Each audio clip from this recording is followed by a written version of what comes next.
So hey everyone, welcome back to my channel. My name is Anab Shazia and I am a NEET aspirant of NEET 2025 and आज मैं discuss करने जा रही थी क्या है मेरे नीट के मार्क्स फिज़िक्स के और अब मेरे टेस्ट में कितने फिज़िक्स में मार्क्स आ रहे हैं, तो उस अकॉर्डिंग मैं डिस्कस करने जा रही हूँ। तो ये मेरा है नीट का पेपर। तो इसमें मेरे जो फिज़िक्स में मैंने पेपर सॉल्व करा था, मेरा ये नीट का पेपर है एंड इसमें मेरे जो टोटल मार्क्स बन रहे थे वो बन रहे थे 142 एंड केमिस्ट्री में मेरे बने थे 166 एंड बॉटनी में मेरे बने थे 161 एंड मेरे ज़ूलॉजी में बने थे 175 नहीं थे, 170 थे। तो इन टोटल करके 638 मार्क्स आए थे। मैं शायद थोड़ा कंफ्यूज भी हो सकती हूँ, पर मुझे जहाँ तक याद है वो कितना करेक्ट है। 638 मार्क्स इन टोटल करके ये आ रहे थे। तो अब मेरे फिज़िक्स में कितने मार्क्स आ रहे हैं? तो मेरे अब फिज़िक्स में आ रहे हैं 150 अबव आ रहे हैं, पर उससे कभी कभी 148 हो जाते हैं, कभी 146। बट मेरे मार्क्स 140 से मतलब 140 से नीचे नहीं जा रहे हैं। तो मैं अपने फिज़िक्स के मार्क्स कैसे इम्प्रूव कर रही हूँ? तो फर्स्ट ऑफ ऑल आपको अपने नोट्स क्लियरली पढ़ने हैं। मतलब कि अगर आप वन शॉट ले रहे हो, जैसे आप उम्मीद के वन शॉट लेक्चर्स ले रहे हो, तो आपको उसी डिटेल में पढ़ना होगा। और सबसे पहले आप ये क्लियर कर लीजिए कि आपको वन शॉट को पूरे एक दिन में कंप्लीट नहीं करना है। ट्राई कीजिए कि अगर वो 11 घंटे का लेक्चर है या 10 घंटे का लेक्चर है, तो कम से कम उसे 2 या 3 दिन में ख़त्म करें। क्योंकि अगर आप उसको उसी दिन ख़त्म कर लेंगे तो आपका माइंड पूरा इतना स्टोरेज को ऑक्यूपाई नहीं कर पाएगा और वो सब उसका वेस्टेज में चला जाएगा। जब आप अगले दिन उठेंगे तो आपकी मेमोरी से कुछ ना कुछ चीज़ें लॉस्ट हो जाएंगी। अगर आप में इतनी कैपेबिलिटी है कि आप उस चीज़ को एक ही दिन में रिकवर कर सकते हो या आपकी उतनी पावर है, तो आप कीजिए। पर मत मेरे पॉइंट ऑफ व्यू से आप मत कीजिए, क्योंकि 2-3 दिन में अगर आप करेंगे तो आपको डेली रिवाइज़ होगा पिछले लेक्चर का भी। अगर आप जब आधा लेक्चर लेकर वापस बैठे होंगे अगले दिन को, तो आपको वापस से वो रिवाइज़ होगा। ओके, तो वापस से रिवाइज़ होगा और फिर वो क्वेश्चन सॉल्व करेंगे जिसमें पिछले के कॉन्सेप्ट्स इन्वॉल्व हो रहे होंगे, तो आपको उन कॉन्सेप्ट्स को वापस से अप्लाई करने में हेल्प मिलेगी।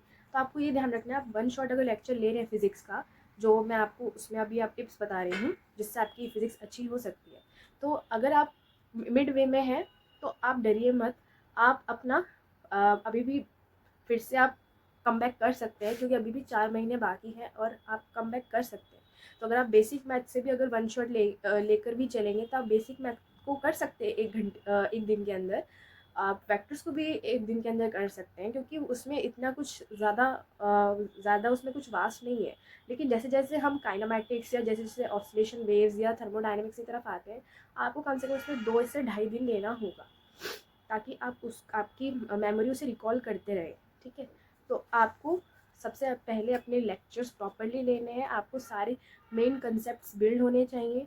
अगर आपके मेन कंसेप्ट्स बिल्ड होंगे तभी आप क्वेश्चन की लैंग्वेज को आसानी से समझ पाएंगे। तो आपका पहले क्वेश्चन की लैंग्वेज को समझना बहुत ज़रूरी है। दूसरी चीज़, आपको आपकी कैलकुलेशन पे सबसे ज़्यादा आपका उस पर वो होना चाहिए, सबसे अच्छी उस पर आपका स्ट्रांगली उस पर आपको परफेक्ट होना चाहिए। क्योंकि अगर आपकी कैलकुलेशंस अगर रॉन्ग हो जाती है जबकि आपका कॉन्सेप्ट सही है, तो आपका -5 होने से कोई नहीं रोक सकता। तो आपके कैलकुलेशन जितना हो सके उतनी क्वेश्चन प्रैक्टिस कीजिए, अपनी डीपीपी सॉल्व करिए। जैसे आपको भी डीपीपीज मिलती होंगी, ऑनलाइन मिलती होंगी। मैं ऑफलाइन में पढ़ती हूँ तो मेरे पास ये डीपीपीज है। जैसे जूलॉजी की डीपीपी है मेरे पास और फिज़िक्स की डीपीपीज है। तो इसको आप पूरा सॉल्व कीजिए, क्योंकि अगर आप जितने ही क्वेश्चन सॉल्व करेंगे आपको उतनी हेल्प होगी। तो जैसे मैंने सॉल्व कर रखे हैं, ऐसे आपको सॉल्व करना होगा।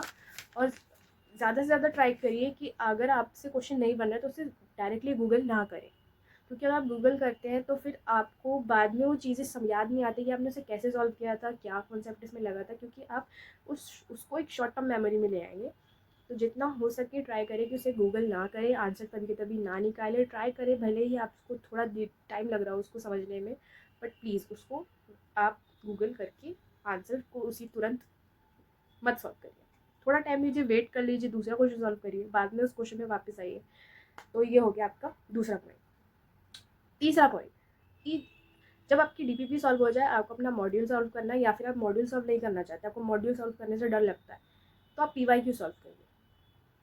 जेई मेन के क्वेश्चन सॉल्व करिए। जेई एडवांस से करने की ज़रूरत नहीं है, जेई मेंस आप कर सकते हैं, उसको सॉल्व करिए, क्योंकि जेई मेंस का जो लेवल है वो अब नीट के लेवल पे ही आ चुका है, उसके आसपास ही है, कोई ज़्यादा डिफरेंस नहीं है। तो हमें भी अब हमारी टीचर्स जेई मेन के पेपर के क्वेश्चंस करवाते हैं, तो आप उसको भी सॉल्व करिए, क्योंकि वो आपको ज़्यादा हेल्प करेगा कि कैसे कैसे क्वेश्चंस आते हैं। क्योंकि अभी जेई का पेपर होगा जनवरी में, तो आप उससे भी एक हम उससे एनालाइज कर सकते हैं कि कैसे पेपर आ सकता है। तो आप जेई के पेपर सॉल्व करिए, नीट के पी वाई क्यूज़ लगाइए। ये 2 चीज़ें अगर आप कर लेते हैं, फिर उसके बाद आप डेली टेस्ट दीजिए। भले आप किसी भी बैच में एनरोल हैं, आप टेस्ट दीजिए। मॉड्यूल सॉल्व अगर से आपसे नहीं हो पा रही, आपको डर लगता है मॉड्यूल सॉल्व करने, क्योंकि जबकि आपको मॉड्यूल को देख के डर लगता है, क्योंकि उसमें एकदम से इतने सारे क्वेश्चन होते हैं जो कि अलग अलग लेवल के होते हैं। पर अगर आपको लेवल देखने से डर लगता है, तो आप जब पेपर सॉल्व करेंगे ना, तो वही क्वेश्चन कहीं ना कहीं से उठ के आते हैं मॉड्यूल से, तो आप वहाँ पर उसे सॉल्व कर लेंगे और इन टाइम के अंदर कर लेंगे।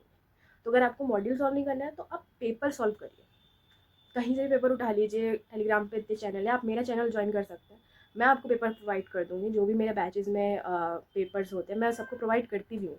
तो मेरा डिस्क्रिप्शन में टेलीग्राम का चैनल होगा, आप उसको ज्वाइन कर लीजिए। मैं आपको पेपर्स प्रोवाइड कर दूँगी, जैसे जैसे मेरे टेस्ट होते रहते हैं, तो आप ज्वाइन कर सकते हैं। रही बात फिज़िक्स को सॉल्व करने का, यही एक तरीका है। पहले आपका कॉन्सेप्ट बिल्ड होना चाहिए, दूसरा आप डीपीपी सॉल्व करिए, तीसरा कि अगर आपसे मॉड्यूल करने में आपको हिचकिचाहट हो रही है, तो पीवाईक्यू सॉल्व करिए मेंस का और नीट का, एंड फोर्थ पेपर सॉल्व करते रहिए डेली बेसिस पे, या 3-4 दिन पे आप पेपर सॉल्व करते रहिए। तो उससे ना आपके कैलकुलेशंस बिल्डअप होंगे टाइम लिमिट के अंदर, क्योंकि आपके पास जब टाइम लिमिट बन जाता है ना, जब आप 3 घंटा 20 मिनट का वो टाइम लगा के बैठते हैं, तो उससे क्या होता है ना कि आपका माइंड एकदम से अलर्ट हो जाता है कि आपको पेपर सॉल्व करना इतने ही टाइम में करना है, तो आप उस क्वेश्चन को करने को कैपेबल हो जाते हैं। भले आपके टेस्ट में कितने भी नंबर्स आ रहे हो, 400 500 300 कितने भी आ रहे हो, पर आप उतने टाइम लिमिट में सॉल्व करने की कोशिश करिए।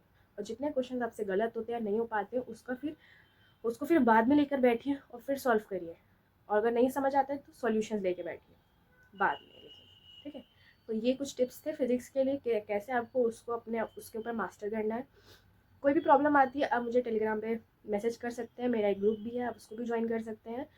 वीडियो अच्छी लगती है आपको, तो आप प्लीज़ लाइक कीजिए, प्लीज़ शेयर कीजिए, और अपने दोस्तों को भी शेयर कर दीजिए कि कैसे कैसे आप वो इस चीज़ को टैकल कर सकते हैं। So thank you so much.